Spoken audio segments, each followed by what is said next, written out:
বিকেলের দিকে আমার স্ত্রী শ্রাবণীর সাথে তুমুল ঝগড়া শুরু হয়ে গেল। আমি শ্রাবণীকে গলা চেপে ধরে দেয়ালের সাথে লাগালাম, শ্রাবণীও আমাকে গলা ধরে উল্টিয়ে একসাথে চেপে ধরলো। এভাবে চললো অনেকক্ষণ। ঝগড়ার এক পর্যায়ে আমি পাশের রুম থেকে একটা কোল বালিশ এনে মাথায় তুলে জোরে জোরে আছাড় মারলাম। লাঠি দিয়ে কোল বালিশকে পিটাতে লাগলাম। শ্রাবণী অবাক হয়ে বলল, আরে এমন করছো কেন? আমি রেগে গিয়ে বললাম, কি আর করবো, তোমায় তো মারতে পারি না, কারণ প্রথমত তুমি মেয়ে মানুষ, আর দ্বিতীয়ত তোমার বাবা পুলিশ। তোমার গায়ে হাতুলে তোমার বাবা আমাকে 14 শিখের ভাত খাওয়াবে, তাই কোল বালিশকে মেরে মনের জ্বালা মিটাচ্ছি। আমার কথা শুনে শ্রাবণী বলল, অত জ্বালা মিটানোর জন্য কোল বালিশ আছাড় মারলে কাল তো আমায় মাথায় তুলে আছাড় মারবে। আমি বললাম, আরে না, তোমার মতো মুটকিকে কখনোই মাথার উপর তোলা সম্ভব না। কি, আমাকে তুমি মুটকি বললে? শ্রাবণী আমার কথা শুনে প্রচন্ড রেগে গেল।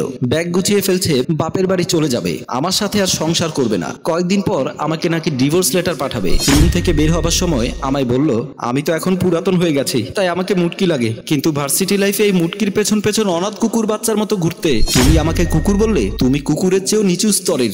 মেইন দরজায় আসছে মা, এসেই বলল, বৌমা কোথাও যেতে হবে না, আমি সব শুনেছি এবং দেখেছি, এখানে দোষ দুজনারই, যাও রুমে যাও। শ্রাবণী আর কথা বাড়ালো না, রুমে চলে আসলো। প্রথম মাসের চাকরির বেতন পেলাম। বেতনের টাকাটা যখন আমার স্বামী আসিফের হাতে তুলে দিলাম, সেই টাকাটা গুনে আমার দিকে তাকিয়ে বলল, তুমি তো 30,000 টাকা বেতন পেয়েছো, এইখানে তো দেখছি মাত্র 10,000 টাকা। আমি বললাম, 10,000 তোমাকে দিলাম, 10,000 নিজের কাছে রাখলাম, আর বাকি 10,000 আমার বাবা মায়ের জন্য। আসিফ অবাক হয়ে বলল, তোমার বাবা মায়ের জন্য মানে? মেয়েকে বিয়ে দিয়েছে মানে মেয়ের উপর তাদের দায়িত্ব শেষ, আর স্বামীর বাড়ি পা রেখেছো মানে তোমারও তাদের উপর দায়িত্ব শেষ।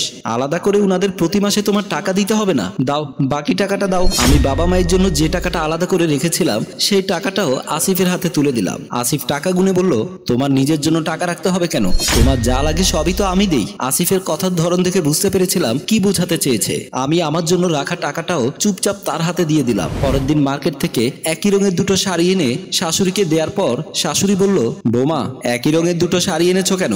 দুইটা দুরকম আনতে।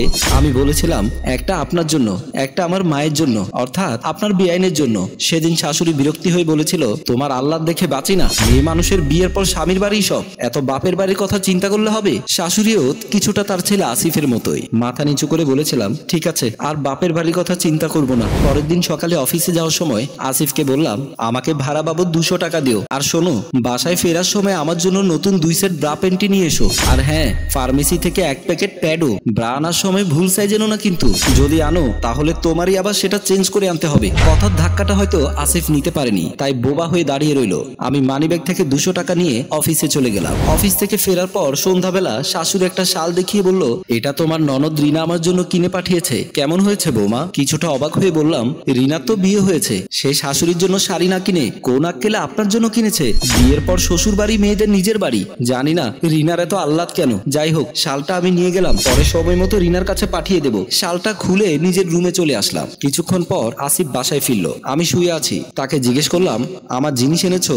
আসিফ মুখ ভোতা করে বলল, না আনিনি। কিছুটা রেগে বললাম, আনোনি কেন? আমার পেট ব্যথা শুরু হয়েছে, একটু পর যখন পিরিয়ড শুরু হবে তখন বিদেশ থেকে আনাই দামি কম্বলে রক্তের দাগ লেগে গেলে সেটা কি ভালো লাগবে? আমার কথা শুনে আসিফ তাড়াতাড়ি রুম থেকে বের হয়ে গেল। কিছুক্ষণ পর 1 প্যাকেট প্যাড এনে আমার হাতে দেওয়ার পর আমি বললাম, বাকি জিনিস কোথায়? আসিফ মাথা নিচু করে 10,000 টাকা হাতে দিয়ে বলল, আজ থেকে তোমার জিনিস তুমিই কিনো, মেয়েদের সব জিনিস পুরুষ কিনতে পারে না। তখন আমি মুচকি মুচকি হাসতে লাগলাম। পরের দিন বাবা বাসায় এসে আমার স্বামী শাশুড়ির সামনে আমাকে বলল, মা আমার বয়স হয়েছে, কখন কি হয় বলা যায় না, তুই তোর প্রাপ্য সম্পত্তিগুলো বুঝে নে। বাবার দিকে তাকিয়ে বললাম, কিসের সম্পত্তি বাবা? তুমি জানো না মেয়েরা বিয়ের পরে পর হয়ে যায়? তুমি যেদিন আমায় বিয়ে দিয়েছো সেদিনের পর থেকে আমার প্রতি তোমার দায়িত্ব শেষ, আর আমি যখন শ্বশুর বাড়িতে পা রেখেছি তখনই তোমার প্রতি আমারও দায়িত্ব শেষ। আমার স্বামী শাশুড়ি আমাকে সেটাই শিখিয়েছে।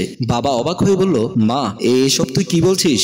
আমি বললাম, ঠিকই বলছি বাবা, আমার কিছুই লাগবে না। আসিফ আমতা আমতা করে আমাকে বলল, তুমি আমাদের ভুল বুঝছো, বিষয়টা এমন না। শান্ত গলায় আসিফকে বললাম, তুমি বলো বিষয়টা কেমন? আমার কি ইচ্ছে হতে পারে না যে মানুষটা আমাকে এত বড় করলো, পড়াশোনা শিখিয়ে যোগ্য পাত্রের সাথে বিয়েও দিল, তার জন্য কিছু করতে?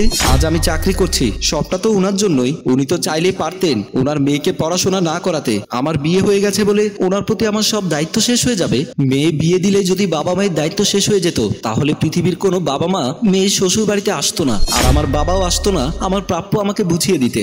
আসিফ আর কোনো কথা না বলে মাথা নিচু করে রইল। আমি তখন শাশুড়িকে বললাম, এক মাকে ছেড়ে আরেক মায়ের কাছে এসেছি, যে মেয়ের দুইটা মা সে তো একটু আহ্লাদি হবেই। আমি এক মায়ের জন্য কিছু কিনবো, আরেক মায়ের জন্য কিনবো না, সেটা কিভাবে হয় মা, আপনিই বলুন। শাশুড়ি মাথা নিচু করে চোখ মুছে কাঁদতে লাগলো। আসিফ আমার হাত ধরে বলল, তুমি তোমার সম্পত্তি নাও কিংবা না নাও, এতে আমার বিন্দু পরিমাণও আপত্তি নেই, কিন্তু তুমি আমাকে কখনোই ছেড়ে যেও না। আমি চাই তোমার সাথে থেকে হলেও আমার নিচু মন মানসিকতার পরিবর্তন হোক। বাবা আমাদের এসব কথা শুনে অবাক হয়ে বলল, মারে আমি তো কিছুই বুঝতে পারছি না। হেসে বললাম, তেমন কিছু না বাবা, একটু সমস্যা হয়েছিল, তোমার সামনে সেটা সমাধান হয়ে গেল। শাশুড়ির কাছে গিয়ে তাকে জড়িয়ে ধরে বললাম, আহারে সোনা, শালটা নিয়ে গেছি বলে কান্না করতে হবে না। শাশুড়ি আমার কান টেনে বলল, ফাজিল মেয়ে, মায়ের সাথে ঢং করা হচ্ছে।